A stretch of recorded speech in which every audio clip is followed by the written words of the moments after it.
પડો તો તમારી લીવ કટ ન થાય, નાના મોટા ખર્ચા આવે એ કંપની ભોગવે, એને મેડિકલ. ટ્રાન્સપોર્ટેશન એટલે શું એ કહી દઉં, દરેક જગ્યાએ ફ્રી નથી ટ્રાન્સપોર્ટેશન. ખાલી તમે જ્યાં જોબ કરો છો ત્યાંથી જો તમારું રહેવાનું અલગ છે, દૂર છે, તો કંપની છે એ તમને તેડી મૂકી જાય. પછી તમે બીજે ફરવા જાવ હોય રવિવારે તો ટ્રાન્સપોર્ટેશન કંપની આપતી નથી. આ હું પહેલા ક્લિયર કરી દઉં છું. મેડિકલ, ટ્રાન્સપોર્ટેશન, કિચન આપશે અકોમોડેશનમાં, એટલે તમારે અહીંથી ગેસ ચૂલા ને એવું કંઈ લઈ જવાની જરૂર નથી, બરાબર છે. પણ રસોઈ ત્યાં તમારે જાતે, પછી તમે તૈયાર લઈને ખાવ તોય ભલે અને જાતે બનાવો તોય ભલે. અને અમુક કંપની ગ્રોસરી આપે છે, પણ તમારા નસીબ. પછી એવું તમે પકડી ન ચાલે કે ગ્રોસરી મળે જ. બહુ ઓછા લિમિટેડ લોકો સારા હોય. આપણે કેમ, હું મારા સ્ટાફને 15,000 પગાર આપતી હોય, મારા બાજુની ઓફિસવાળા 12,000 આપતા હોય, એની આગળની ઓફિસવાળા 20,000 આપતા હોય. એમાં તમે જે કામ કરવા જાઓ છો ને, દરેક ખેતીના માલિક અલગ અલગ હોય, દરેકની મેન્ટાલિટી અલગ અલગ હોય. કોઈ સારો પગાર આપે, કોઈ ઓછો આપે. કોઈ એમ કે શાકભાજી વેવું છે તો લેતા જાઓ, વાંધો નહીં, એ તમે ન લેતા, બરાબર છે. અને કરિયાણું આપે, કોઈ નોય આપે, પણ તમને કિચન મળશે.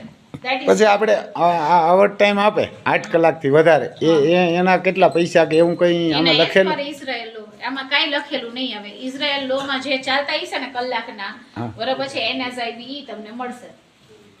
પછી એવું કંઈ આમાં ફિક્સ આવે કે એટલી કલાક ઓવર ટાઈમ આપશે કે ના આપે? એ કંઈ કોઈ ફિક્સ નહીં. એને જરૂર હોય તો આપે, એ લોકો આપે, નકર ના. આપણે જરૂર હોય તો આપણે કરવાનું. હા હા, પણ એવું ફિક્સ નહીં કે બીજા બાકી યુરોપના દેશમાં જાઓ તો એવું ફિક્સ છે કે અઠવાડિયામાં તમને 2 કલાક તો ઓછામાં ઓછી ઓવર ટાઈમ આપે જ. અહીંયા એવું કઈ ફિક્સ છે? હા, એને જરૂર હોય તો 5 કલાક આપે ને તમારે કરવી હોય તો ના કરવી હોય તો કાંઈ નહીં, હોય કામ એની પાસે તો આપે. હા, એ બોલો ને ભાઈ. ઇન કેસ આપણે ત્યાં ગયા બરોબર અને કદાચ ન બને ને કદાચ એવું થાય કે આપણે કામ કે તે માણસ સાથે સેટિંગ આવે નથી, બંધ બેસતું 1 વર્ષ કામ કરવું જ પડશે. બંધ બેસે તોય ભલે, બંધ ન બેસે તોય ભલે, બરાબર છે. 1 વર્ષ મિનિમમ કામ કરવું પડશે. પછી તમારે શિફ્ટ કરવું હોય ને તો કરી શકો. જો અહીંથી તમારો કોન્ટ્રાક્ટ લેટર, ઇન્વિટેશન લેટર ગવર્મેન્ટનો જ આવશે, કોઈ કોન્ટ્રાક્ટ લેટર નહીં આવે. અને અત્યારે વાત ચાલે છે, છેલ્લા 3-4 દિવસથી ન્યૂઝ આવ્યા છે કે પાસપોર્ટ અહીંયા સ્ટેમ્પ કરીને આપશે હવે. પણ મને નથી લાગતું, કારણ કે જો રોજ 5-6 હજાર ફાઇલ હોય તો સ્ટેમ્પિંગ કરવા બેસે તો કેટલી વાર લાગે. એટલે કદાચ ફેબ્રુઆરી સુધી તો સ્ટેમ્પ નહીં થાય, એના પછીના જે હશે ને એમાં સ્ટેમ્પ અહીંયા થશે. ત્યાં તમે ઉતરશો ને એટલે કોન્ટ્રાક્ટ લેટર માટે 5-7 જણા છે ને સામે હશે, એજન્સી વાળા એ પાસે એમ્પ્લોયર. એ એમ્પ્લોયર છે ને 5-7 જણામાં તમને બધા કહેશે કે ભાઈ જો મારે આ કામ કરવાનું છે, મારે આ કામ કરાવવાનું છે, મારે આ કરાવવાનું, હું આટલો પગાર આપીશ, હું આટલો. તમને જેની યારે મેળ આવે ને, મજા આવે, એની યારે કોન્ટ્રાક્ટ લેટર સાઇન કરવાનો છે ત્યાં ઉતરીને. હવે એ કોન્ટ્રાક્ટ લેટર 2 વર્ષનોય થશે, 3 વર્ષનોય થશે અને 5 વર્ષનોય થશે. તમારે જેટલાનો કરવો એ તમને છૂટ. 2 વર્ષનો કરો તોય ભલે, 3 નો કરો તોય ભલે, 5 નો કરો તોય ભલે. પણ વર્ષ દિવસ અમે એવું કહીએ કે 2 વર્ષનો કરાય. પહેલા એવી સલાહ આપે કે જેમ ઓલા ભાઈએ કીધું એમ કે જો કાંઈક મેળ ન આવે તો વર્ષ દિવસ પછી તમારે શિફ્ટ કરવું હોય ને તો તમે કરી શકો. એટલે પહેલા 2 વર્ષનો કરાય, પછી તમે 3 વર્ષનો કરો તો અમને વાંધો નથી ને 5 વર્ષનો કરો તો અમને વાંધો નથી. હા, જો તમે એકને એક વ્યક્તિ હારે 5 વર્ષ કામ કરશો ને પૂરા, એકને એક વ્યક્તિ સાથે, તો તમને PF એ મળશે ને પેન્શન એ મળશે. આ વસ્તુ ફાયદો છે. એકને એક વ્યક્તિ સાથે 5 વર્ષ કામ કરવાનો ફાયદો એ કે 5 વર્ષ જેવા પૂરા કરશો એટલે ત્યાંની ગવર્મેન્ટ છે એ તમને પેન્શન આપશે, અને જે વ્યક્તિને ત્યાં તમે કામ કર્યું છે ને એ વ્યક્તિ તમને PF આપશે. એટલે આ 2 બેનિફિટ તમને 5 વર્ષના અંતે મળશે. પછી બીજી એક વસ્તુ, ઇઝરાયલથી વર્ષ દિવસ પછી 1 વર્ષ તમે ઇઝરાયલમાં સ્ટે કર્યો હોય તો ઇઝરાયલથી તમે USA અપ્લાય કરી શકો આરામથી. અને USA ઇઝરાયલથી જે લોકો મૂકે છે ને ફાઇલ, એટલે એ લોકોનો 100/100 સક્સેસ રેશિયો છે. એટલે કે 100 જણા ફાઇલ મૂકે તો 100 એ 100 ને વિઝા મળશે અને 100 એ 100 ને 100% મળશે, ગેરંટેડ વિઝા મળશે. જે લોકોની આપણે એના લોકો ઓછા વિચારે, પણ મહેસાણા વાળા જેટલા છે ને એ બધાય વર્ષ દિવસમાં USA ફ્લાય થઈ જાય, બરાબર છે. હવે કઈ ક્વેરી હોય તો પૂછો. કન્સ્ટ્રક્શનમાં આપણી પાસે 2 છે, એક ગવર્મેન્ટનું ડાયરેક્ટ પોર્ટલ છે અને એક પ્રાઇવેટ એજન્સી થ્રુ છે. ગવર્મેન્ટનું ડાયરેક્ટ પોર્ટલ છે ને એમાં કન્સ્ટ્રક્શનનું 4 લાખમાં પતી જાય છે, પણ એમાં તમારે ઇન્ટરવ્યૂ ક્રેક કરવું પડશે. હરિયાણા કે દિલ્હી કે જ્યાં કેમ્પ થાય ને 4-5 હજાર લોકોનો કેમ્પ થાય, ત્યાં તમારે 10-15 મિનિટમાં તમને જે કામ કરતા આવડતું હોય પછી પ્લાસ્ટર કરતા આવડતું હોય કે ટાઇલ્સ ફિટ કરતા આવડતું હોય કે ઇલેક્ટ્રિક વાયરિંગ આવડતું હોય કે પ્લમ્બિંગ આવડતું હોય, તમારું ઇન્ટરવ્યૂ થશે, એમાં તમે સિલેક્ટ થઈ જાઓ એટલે તમારો તરત જ અઠવાડિયામાં ઇન્વિટેશન લેટર આવી જશે અને ડાયરેક્ટ તમે એપ્લાય થઈ શકશો. એ પેકેજ ખાલી 4 લાખનું જ છે. અને ઇન્ટરવ્યૂ વગર જવું હોય તો એમાં તમને લોકોને ઇન્ટરવ્યૂ નહીં થાય, પણ વિડીયો તો જેમ એગ્રીકલ્ચરનો બનાવવાનો છે એમ તમારોય બનાવવાનો છે. જે લોકો કન્સ્ટ્રક્શન લાઈનમાં છે, જેને જે કામ આવડતું હોય, બરાબર છે, ટાઇલ્સ ફિટ કરતા હોય તો એ મૂકવાનો વિડીયો, પણ પૂરેપૂરો ટાઇલ્સ ફિટનો મૂકવાનો, ખાલી લાદી પકડીને ઊભા રહી જાવ ને નીચે રાખી એવો વિડીયો નહીં ચાલે. એ પછી તમને ચણતર કરવાનું કહે તો 2 ઈંટું ચણેલી હોય ત્યાં ઊભા રહી જાવ નહીં, તમે 10 મિનિટમાં ઉતારવાનો છે કે તમને ચણતા આવડે છે, બરાબર છે. આ રીતે 2 પોર્ટલ આપણી પાસે કન્સ્ટ્રક્શનના છે. હવે ફિમેલમાં એગ્રીકલ્ચરનું અપ્રુવલ આવી ગયું છે. 1 ફેબ્રુઆરીથી ફિમેલમાં એ લોકો એમ્પ્લોયમેન્ટ લેટર આપશે, રિલીઝ કરશે, બરાબર છે. ફ્રૂટ પિકિંગમાં ફિમેલ માટે આપણે રાખ્યું છે કે ભાઈ જે એ લોકોએ ફ્રૂટ વાવ્યું હોય ને, સંતરા વાવ્યા, દાડમ વાવ્યા, સ્ટ્રોબેરી કે લીચી કે જે વાવ્યું હોય એને તોડવા માટે, અને વેજીટેબલ્સ પિકિંગમાં આ એગ્રીકલ્ચર છે. હવે ફ્રૂટ પેકેજિંગ વાળું કન્ફર્મેશન આવી ગયું છે ફિમેલનું. પ્રાઇસમાં હજી અપ એન્ડ ડાઉન ચાલે છે. આપણે 5.5માં રિક્વેસ્ટ કરી છે, એ લોકો હા ના કરે છે. જે જવાબ આવશે એ હું તમને એઝ સુન એઝ પોસિબલ 2-4 દિવસમાં આપી દઈશ. અને ફ્રૂટ પેકેજિંગમાં મેલનું કોઈ કન્ફર્મેશન આવ્યું નથી, રાહે ન જોતા આવશે નહીં, બરાબર છે. એમાં ઘણા મારી એમાં જલ્દીથી વારો નહીં આવે. અને એગ્રીકલ્ચરમાં કદાચ હું શ્યોર નથી, મને હજી ન્યૂઝ મળ્યા જ છે અને કન્ફર્મ ન્યૂઝ નથી, પણ કદાચ એવું થાય કે ફેબ્રુઆરી એન્ડમાં માર્ચ ફર્સ્ટ વીકમાં આ લોકો હોલ્ડ ઉપર જવા દેવાના છે. હોલ્ડ ઉપર એટલે કે અત્યારે રશ એટલો બધો વધી ગયો છે ને, જો એટલા મળી ગયા છે એગ્રીકલ્ચર વાળા, એટલે પછી જેમ જરૂર પડતી, પહેલા કેમ શરૂઆતમાં 5-7 ની જરૂર પડતી બોલાવતા, એમ પછી જેમ જરૂર પડતી જશે એમ બોલાવતા જશે. બીજું કઈ હોય તો કયો મને. આ ફિગરમાં મેમ ટિકિટ ઇન્વોલ્વ થાય કે અલગથી એક્સ્ટ્રા? ટિકિટ અને વિઝા ફીસ બે આવી જાય છે. આ ફીસ આવી જાય છે. મેડિકલનો ખર્ચો તમારે જોવાનો છે. અપોલોમાં 4120 રૂપિયા ચાર્જ છે. આપણે ઇઝરાયલ એગ્રીકલ્ચર માટે અને કન્સ્ટ્રક્શન માટે 4120 માં તમારા રિપોર્ટ થઈ જાય છે અને તમારો ધક્કો થાય 1000-2000 ઈ. પછી જર્મનીમાં જવું હોય તો એમાં શું છે એ જરાક હજી કહી દો. જર્મની વાળું, હા, જર્મનીમાં કેટલા ઇન્ટરેસ્ટેડ છે? એમ 2-4 જણા છે. ઈ આઈ ને તો આ વિડિયો ઉતરે તો ઈ જોશે ને. સ્ટુડન્ટ વિઝા માટે કે વર્કિંગ જો વર્ક વિઝા જર્મની અત્યારે આપતી નથી. જોબ સીકર વિઝા આપે છે. જોબ સીકર વિઝા છે, યુરોપના 5 દેશ છે એને ઓપન કર્યા છે. ગવર્નમેન્ટે જ આ કેટેગરી ઓપન કરી છે, લીગલ જ છે. જોબ સીકર એટલે શું? જઈને ગોતવું, બરાબર છે. Job seeker visa Germany, Austria, France, Portugal અને નેધરલેન્ડ, આ 5 કન્ટ્રીએ જોબ સીકર વિઝા ઓપન કર્યા છે. અહીંથી આપણે પહેલા એપ્લિકેશન કરવાની ગવર્નમેન્ટને. એપ્લિકેશન કરીએ એટલે એ લોકો ખાલી 21 વર્કિંગ ડેઝે તો એક્સેપ્ટ કરે, ખાલી એક્સેપ્ટ કરો, રિવ્યુ નહીં કરે, જોશે નહીં, ખાલી સ્વીકારશે કે અમે તમારી અરજી સ્વીકારી. 21 વર્કિંગ ડેઝ એટલે એની શનિ રવિની રજા હોય છે, એટલે 1.5 મહિનો ખાલી તમારી અરજી સ્વીકારવાનો થાય છે. 1.5 મહિના પછી એ લોકો પાછા 21 વર્કિંગ ડેઝ રિવ્યુ કરવાના લે, જોવાના કે આ ભાઈની પ્રોફાઇલ કેવી છે, ક્રાઇમમાં ક્યાંય ઇન્વોલ્વ નથી ને, આ તે આપણે જે ડોક્યુમેન્ટ્સ મૂક્યા બધા વેરીફાઈ કરે, ફ્રોડ નથી, બધું જ. ત્યાર પછી તમને લોકો ઇન્વિટેશન આપે. ઇન્વિટેશન આવે પછી અહીંયા ડેટ મળતા આપણે 15 દિવસ આરામથી થઈ જાય છે. 15 દિવસ પહેલાની ડેટ મળતી નથી વિઝા અપોઇન્ટમેન્ટ. એ આવે પછી પાછા 21 વર્કિંગ ડેઝ તમારી વિઝા એમ્બસીમાં અહીંયા આપણે VFS સેન્ટર અમદાવાદ મળે કે બોમ્બે મળે, ત્યાં તમારે પાછા રિવ્યુ થાય. એટલે ટોટલ આ પ્રોસેસિંગ ટાઈમ છે ને એ 4 થી 6 મહિનાનો છે. આમાં તમારા વિઝા આવે તો 180 દિવસના 180 દિવસના વિઝા આવે. તમારે ત્યાં જઈ અને જોબ જાતે ફાઇન્ડ કરવાની. 6 મહિના તમારી પાસે હોય એમાં તમે જોબ જાતે ફાઇન્ડ કરી શકો. હવે જોબ સીકર વિઝામાં આપણા સોલિસિટર છે, જર્મનીમાં છે, ઓસ્ટ્રિયામાં છે, નેધરલેન્ડમાં છે, ફ્રાન્સમાં નથી મારી પાસે. તો આ જગ્યાએ તમને સોલિસિટરને ડાયરેક્ટ અમે કોન્ટેક્ટ કરાવી દેશું, નંબર આપી દેશું, તમારે જઈને મળી લેવાનું, તમારી પ્રોફાઇલ આપી દેવાની, એનો જે ચાર્જ થતો હોય ફીનો એ તમારે આપી દેવાનો, 350 યુરોની આસપાસ હોય છે, એ તમારે આપી દેવાનો. પછી તમને હેલ્પ કરશે જોબ ફાઇન્ડ કરવામાં, તમારી સામે મેલ કરી દેશે. એક જ જગ્યાએ જરૂર પડે તો દરેક જગ્યાએ નહીં ભેગા આવે, એ લોકો બહુ પ્રોફેશનલ હોય ને એની પાસે ટાઈમ જ ન હોય. એક જ જગ્યાએ જરૂર પડે તો ભેગાઈ આવશે અને મેલ ને બધું કરી દેશે, જોબ ગોતવામાં હેલ્પ કરશે. મિનિમમ 3 મહિનામાં જોબ આરામથી મળી જાય છે. 3 મહિનાનો ખર્ચો સાથે લઈને જવાનો 650 યુરો. યુરોપમાં મિનિમમ થાય છે રહેવા જમવાનો ખર્ચો 65,000 રૂપિયા. 3 મહિનાનો ખર્ચો આરે લઈને જવાનો, 3 મહિના પછી તમને જોબ મળી જાય જો જર્મની કરવી હોય તો.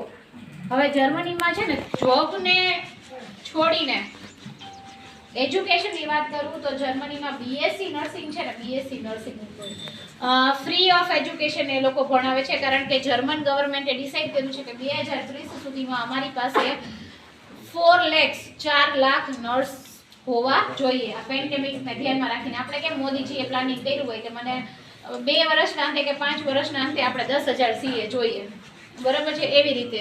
તો હવે એમાં એ લોકો શું કરે છે, તમને સામે સ્કોલરશિપ આપે છે. ભણવાનું તો ફ્રી જ છે, પણ રહેવા જમવાની એ સ્કોલરશિપ આપે છે. પહેલા વર્ષે દર મહિને 1200 યુરો. 1200 યુરો એટલે 1200 યુરોમાંથી તમારે 650 રહેવા જમવાનો ખર્ચો કાઢો, 150 તમારા વાપરવાના કાઢો, તોય તમે 400 યુરો તમારા પેરેન્ટ્સને અહીંયા મોકલી શકો, તમારા વાલીને. હવે આ કોણ લોકો અપ્લાય કરી શકે? તો કે 12 આર્ટ્સ પાસ હોય જે લોકો 50% સાથે, અથવા તો 12 science B group, 12 science B group હોય, ભલે 50% જ હોય, પાસિંગ માર્ક જ હોય. આ 2 લોકો આના માટે અપ્લાય કરી શકે બીએસસી નર્સિંગ માટે. પહેલા વર્ષે 1200 યુરો, બીજા વર્ષે 1400 યુરો. 1400 યુરો આપશે એટલે તમારા પાછા તમે 800 યુરો બાદ કરો એટલે તમે 600 યુરો મોકલાવી શકશો. એટલે કે 55,000 થી 57, 94-96 ભાવ ચાલે છે રેગ્યુલર યુરોનો. ત્રીજા વર્ષે 1500 યુરો આપશે, પાછા તમે 800 કાઢો એટલે 700 યુરો એ લોકો તમારી પાછળ વધે, તમારા પેરેન્ટ્સ પાછળ. આપણે અહીંયા કોઈ 12 આર્ટ્સ ભણેલો છોકરો એના પેરેન્ટ્સને પહેલા વર્ષે 40,000, બીજા વર્ષે 55,000 કે ત્રીજા વર્ષે 57,000 મોકલી શકતો, આપતો નથી કમાઈને ટૂંકમાં, બરાબર છે. હવે આ તો ખાલી ભણતાની મેં વાત કરી. તમારે ભણતા નોકરી કરવાની નથી, કરવી હોય તો છૂટ છે હો. અઠવાડિયાની 20 કલાક તમે લીગલ કામ કરી શકો, અઠવાડિયાની 20 કલાક કરવી હોય તો છૂટ છે, પણ ન કરો ને તોય તમારા પેરેન્ટ્સને આટલા પૈસા મોકલી શકો તમે. ભણ્યા પછી જેવું તમારું ભણવાનું પૂરું થશે તરત જ રજિસ્ટર્ડ નર્સ, તમે ત્યાંના આરએન રજિસ્ટર્ડ નર્સ થઈ જશો. એટલે કે આપણે કેમ અહીંયા ગવર્મેન્ટ જોબ કહેવાય નર્સની, એવી રીતે. અને તમારી સ્ટાર્ટિંગ સેલરી છે એ 4,500 યુરોથી લઈને 5,500 યુરો, એટલે કે 4.5 લાખથી લઈને 5.5 લાખ સ્ટાર્ટિંગ સેલરી. મેડિકલ છે એ ગવર્મેન્ટ આપશે, વર્ષ દિવસમાં તમારા ઘરવાળા કે ઘરવાળીને લઈ જઈ શકશો. એનું મેડિકલ એ ગવર્મેન્ટ આપે. તમારા છોકરા થાય તો ભણે ત્યાં સુધી એજ્યુકેશન ફ્રી, મેડિકલ એ ફ્રી. એટલે આટલી સારી સોશિયલ ઈ 3 વર્ષ ભણી લે ઈ પછી લઈ જાય શકે. 3 વર્ષ ભણી પછી 1 વર્ષ કામ કરવાનું, ઈ પછી તેડાવી શકે. આ ઘરવાળો હોય કે ભાઈ હોય કે બેન. હજી 2 મહત્વની વાત કરી દઉં. આના માટે જર્મન લેંગ્વેજ A1, A2 ને B1 ફરજિયાત છે. A1, A2 શીખવાનું છે, B1 ની એક્ઝામ આપવાની છે ગવર્મેન્ટમાં ગોથેમાં, અને તમારે મિનિમમ 60 લઈ આવવાના છે, બરાબર. બીજી મોસ્ટ ઇમ્પોર્ટન્ટ થિંગ કે ત્યાંની સરકાર આપણા અહીંના પૈસા ગણીએ ને તો એક સ્ટુડન્ટે 40 લાખ થાય, 40 લાખની સ્કોલરશિપ આપે છે. હું તમને સાદો હિસાબ કરાવું કે 40 લાખમાંથી તમે 20 લાખ રહેવા જમવાનો ખર્ચો કાઢો તમારો, અને અહીંયા તમારે જે જવાનો ખર્ચો થાય છે ને એ 8.5 લાખનો થઈ જાય છે. એર ટિકિટ ને ઇન્સ્યોરન્સ ને બધું થઈને, ગવર્મેન્ટનો કોન્ટ્રાક્ટ, લેંગ્વેજ શીખવાના બધાય થઈને 8.5 થઈ જાય છે. તો એ 8.5 બાદ કરો ને તોય તમારી પાછળ 11.5 લાખ વધ્યા. 3 વર્ષમાં ભણતા 11 લાખ વધ્યા. હવે એ ગાંડા તો નથી કે આટલી બધી સ્કોલરશિપ આપે છે, તમે ભણીને યુકે યુએસએ વયા જાવ તો. એટલે 3 વર્ષ ગવર્મેન્ટ સાથે અહીંથી જ તમારો કોન્ટ્રાક્ટ સાઇન થશે, જોશો એટલે કે તમે ભણી લીધા પછી 3 વર્ષ ફરજિયાત તમારે જર્મનીમાં જોબ કરવાની છે. 3 વર્ષ પછી તમારે જ્યાં મૂવ થવું હોય ત્યાં છૂટ છે, પણ મિનિમમ 3 વર્ષ તમારે ત્યાં જોબ કરવી પડશે. છોકરાની ઉંમર મર્યાદા 18 વર્ષથી લઈ અને આમ તો 33 સુધી ચાલે પણ અમે 29 જ કરીએ કારણ કે પછીના લોકોને ભણવામાં રસ હોય નહીં, એક એજ સુધી જ હોય એટલે અમે 29 સુધી લઈએ છીએ. પછી 3 વર્ષમાં પગાર શું આપે ને આપણે ભણી લઈએ 3 વર્ષ ભણી છોકરો લીધા પછી સ્ટાર્ટિંગ પગાર 4,500 યુરો થી લઈને 5,500 યુરો એટલે 4.5 લાખ થી લઈને 5.5 લાખ એટલો ગણવાનો અંદાજ છે હા સ્ટાર્ટિંગ. 5 લાખ ભણવાનું રૂપિયા કઈ જગ્યાએ અહીંયા છે કે આ ત્યાંની ગવર્નમેન્ટ જો ગવર્નમેન્ટ નો પ્રોજેક્ટ જર્મની. અહીંયા છે જે ઇંગ્લિશ કે કંઈ ના આવડતું હોય અહીંથી સ્ટાર્ટિંગ શીખવું પડશે અહીંથી. ઈ ક્યાં છે ઈ તાલીમ કઈ જગ્યાએ છે? એ તો જો જર્મન લેંગ્વેજ અમે શીખવાડશું, ઓનલાઈન ક્લાસીસ પ્રોવાઈડ કરશું. આપણા બરોડા અને બોમ્બેના એક્સપર્ટ છે એ તમને ક્લાસીસ ઓનલાઈન આપશે. અઠવાડિયામાં મને 2 દિવસ જરૂર લાગશે તો હું તમને મારી ઓફિસે રૂબરૂ બોલાવીશ, બરાબર છે? અને ત્યાં આપણા એક્સપર્ટ રૂબરૂ આવશે 2 દિવસ. એક દિવસ અનુકૂળ આવે તો એક દિવસ 4-5 કલાક જેમ એડજસ્ટ થાય તેમ. એટલે એ કોચિંગ સેન્ટર એ અમે જ પ્રોવાઈડ કરીએ છીએ જર્મન લેંગ્વેજ માટે. અને તમને કદાચ એવું હોય કે અંગ્રેજી આવડે તો જ જર્મન લેંગ્વેજ આવડે તો એ મનમાંથી કાઢી નાખજો. જર્મન લેંગ્વેજનો બેઝ આપણી સંસ્કૃત લેંગ્વેજ છે, સંસ્કૃત ભાષા છે. એટલે જો ગુજરાતી આવડતું હશે ને તો એ આરામથી તમે જર્મન લેંગ્વેજ શીખી શકશો. પણ એક લેવલ શીખવા માટે મિનિમમ 2 મહિના જોઈએ, 3 લેવલ શીખવાના છે એટલે મિનિમમ 6 મહિના અને પછી પ્રોસેસના 2 મહિના એટલે મિનિમમ 8 મહિના એડવાન્સ તમારે ચાલવું પડે જો આમાં એડમિશન લેવું હોય તો. તમારી દીકરી જ જવાની એ પછી હા, મારી તો દીકરીને મિતલબેનની દીકરી એમાં બેઠીને જવાની છે એને કે ભણેલી હોય તો જાય ને મને કોઈ ન રાખે. કોમર્સ હાલે કોમર્સ નહીં ચાલે દાદા. હા તો અમારે બેન કોમર્સ અમે એ માટે જ આવ્યા હતા તો એ તો હા એને કોમર્સ હાલતી હોય તો એક છોકરી છે તો આપણે બેન છે તો આના માટે કોમર્સ કારણ કે મને તો બધું હરખું તમે બોલ્યા શું? એ મને તો કોમર્સ ને આર્ટ્સ ને એમાં કઈ ખબર જ નથી પડતી કે આપણે તમે વાત જ કરો આવ્યા છે એને તો પડે છે, હા જાવું એ છે જેને એને તો જાવું પડતી એને જાય છે, કોમર્સ, એટલે એટલે જ વિડીયો બનાવ જેને જાવું જે ભણેલું હોય એને ખબર પડી એને પડે. જાય એને પડી જાય. બેન આજે ઇઝરાયલનો 2 વર્ષના જે કોન્ટ્રાક્ટ કયો છો અથવા 5 વર્ષના એમાં વચ્ચે છૂટી કપ આપી શકે કે કન્ટેનર લેવું પડે ત્યાં? જો વચ્ચે તમારે અહીંયા એ લોકો અમુક પેડ લીવ આપે છે વર્ષની, અમુક પેડ લીવ આપે છે એટલે તમે આવી શકો, બરાબર છે? 45 દિવસ જેવું મને ખ્યાલ છે ને ત્યાં સુધી આપે છે 45 દિવસની, પણ એ ટિકિટનો ખર્ચો તમારે ભોગવવાનો છે. અને ઇન કેસ 6 મહિનામાં એવું કઈ એમરજન્સી બને ને તમારે આવવાનું તો એ લોકોની ના નથી હોતી, કાંઈ એવી અર્જન્સી હોય તો તમે આવી જ શકો છો, જેન્યુઅન હોય તો એમાં કોઈ બંધન કરતા નથી. બાકી તો 3 વર્ષ ભણીને ત્યાં જવું જ પડે, ન જાય તો આપણી પોલીસ પકડીને મોકલી દે ને ત્યાં શેનું? એમ દેશી આપણે જર્મનીમાં. હા જર્મનીમાં ગવર્નમેન્ટ આરે જ્યાં તમારો કોન્ટ્રાક્ટ એન્ટર થશે એટલે તમે તોડી જ નહીં શકો. જો જર્મન ગવર્નમેન્ટ બહુ સ્ટ્રિક્ટ છે, એમાં કોઈનો એક પણ ડોક્યુમેન્ટ એક પણ ફેક હોય ને તો વિઝા આવતા નથી. સ્ટુડન્ટનો સક્સેસ રેશિયો ખાલી 50-50 નો જ છે, એટલે કે 100 જણા ફાઇલ કરે ને એમાંથી 50 ને આપે ને 50 ને ન આપે. અને આખો કોન્ટ્રાક્ટ ગવર્નમેન્ટનો છે એટલે તમે અગાઉથી મને પૂછો ને બેન કઈ સ્કૂલમાં એડમિશન મળશે તો હું જવાબ નહીં આપી શકું, કારણ કે એની પાસે ગવર્નમેન્ટ પાસે 50 સ્કૂલ છે અને એને ખાલી વર્ષની 100 સીટ જ આપી છે ઇન્ડિયામાં, 100 સીટ જ ખાલી, કારણ કે એ તો ઓલ ઓવર વર્લ્ડમાંથી બોલાવે છે ને, બધાને અલગ અલગ અલોટ કર્યા છે. 100 ફિલિપાઇન્સને આપી હોય, 100 યુએસએ ને આપી હોય, 100 યુકે ને આપી હોય, બધાને 100 સીટ આપી છે. એમાંથી મારી પાસે ગુજરાતની 25 સીટ જ છે. કેટલી? 25 જ છે મારી પાસે. એટલે 25 થી વધારે થશે તો હું લઈશ નહીં, આ ચોખ્ખી વાત છે. 25 સીટ જ અવેલેબલ છે એટલે કોન્ટ્રાક્ટ તમારો અહીંથી જ સાઇન થશે. બધું જ ક્લિયર કટ લખ્યું હશે કે 3 વર્ષ તમને આટલી સ્કોલરશિપ મળશે, 3 વર્ષ પછી તમારી સ્ટાર્ટિંગ સેલરી આટલી હશે અને તમારે ફરજિયાત 3 વર્ષ અહીંયા કામ કરવાનું છે. અને ઈ 3 વર્ષ પૂરા થઈ જાય ઈ પછી તો ને આપણે નોકરી કરવી હોય તો રહી શકે. હવે એક વસ્તુ તમને 3 વર્ષ પછી તમારે કઈ શિફ્ટ થવું હોય તો તમારી મરજી, યુકે યુએસએ વોટએવર. ન થવું હોય તો હું ખાલી જર્મનના તમને ફાયદા ગણાવું. જર્મનીના અહીંથી તમે B1 લેવલ શીખીને જાઓ છો, તમે B2 લેવલ ભણતા શીખી લેશો ને, ભણતા B2 લેવલ 2 મહિનામાં શીખાઈ જાય, પણ તમે 3 વર્ષે શીખો ભણતા.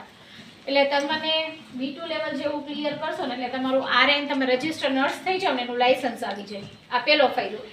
પછી C1 લેવલ શીખી લેશો ને, C1 લેવલ એટલે તમને લોકોને ત્યાંનું એ લોકો યલો કાર્ડ આપશે કે જેને આપણે PR કહી શકીએ. અને જેવું તમારું D1 લેવલ શીખી લેશો, C1, C2 અને D1, D1 શીખી લેશું એટલે એ લોકો બ્લુ કાર્ડ આપી દેશે જેને સિટીઝનશિપ કહેવાય. બરોબર છે? તો એમાં કોઈ ટાઈમ લિમિટ જ નથી યુરોપ જેવી. યુરોપમાં નકર નિયમ છે 5 વર્ષ કામ કરો, પ્રોપર ટેક્સ પે કરો, 30% સુધીનો ક્યાંય ક્રાઇમમાં ઇન્વોલ્વ ન હોય તો તમને PR માટે એપ્લાય કરી શકો. તમને 5 વર્ષે PR મળે ને 7 વર્ષે PR મળે અને 7 વર્ષે સિટીઝનશિપ મળે, 9 વર્ષે મળે. જ્યારે જર્મનીમાં લેંગ્વેજ શીખો, કામ કરો 1 વર્ષ, તમને C1 સુધી આવડે તો PR લઈ જાઓ, D1 સુધી આવડે તો સિટીઝનશિપ લઈ જાઓ. અને પછી ક્યારેક પર્સનલી કોઈને આવું હશે ને ત્યારે હજી હું આનું સમજાવીશ કે એના બેનિફિટ્સ કેટલા બધા છે. તમે એક તો 21 8 કન્ટ્રીઝ ફરી શકો, સેન્જનમાં આવે. અહીંથી ખાલી આપણે જવું હોય યુરોપ ફરવા એક દેશ, 4 જણા જઈએ તો 5 લાખ મને લાગે મિનિમમ જોઈએ એક અઠવાડિયાના કે 4-5 દિવસના જ. બરોબર છે? ત્યાં તમે by train, by road, by car 4-4 કલાકના અંતરે બધા કન્ટ્રી છે કે જે તમે 28 કન્ટ્રી ફરી શકો. કેટલું સેવિંગ થાય, તમારા પાર્ટનર રન કરે કેટલું સેવિંગ થાય, બધું કેલ્ક્યુલેશન. જેને રસ હશે ને ઓફિસે આવશે ને એને હું ડિટેલમાં સમજાવીશ. હા 5 વર્ષના છો એનાથી 3 મહિના કદાચ તમને વધારે મળે. અહીંથી આપણા ઈ સ્ટેમ્પ થઈને આવે ને 3 મહિના, અહીં 3 મહિના કદાચ તમને વધારે મળે એટલે 5 વર્ષ ને 3 મહિના, એનાથી વધારે કંઈ જ નહીં. પછી આપણે દેશમાં ઇઝરાયલમાંથી કેદી આવવા દે? અહીંથી જાય હાલો કે આ છોકરા તો 2 વર્ષ પછી આવવા દે કે 5 વર્ષ પછી? એને વર્ષે આવવું હોય છે ને તો એ આવી શકશે. એની પાસે ફ્લાઇટના પૈસા હોવા જોઈએ.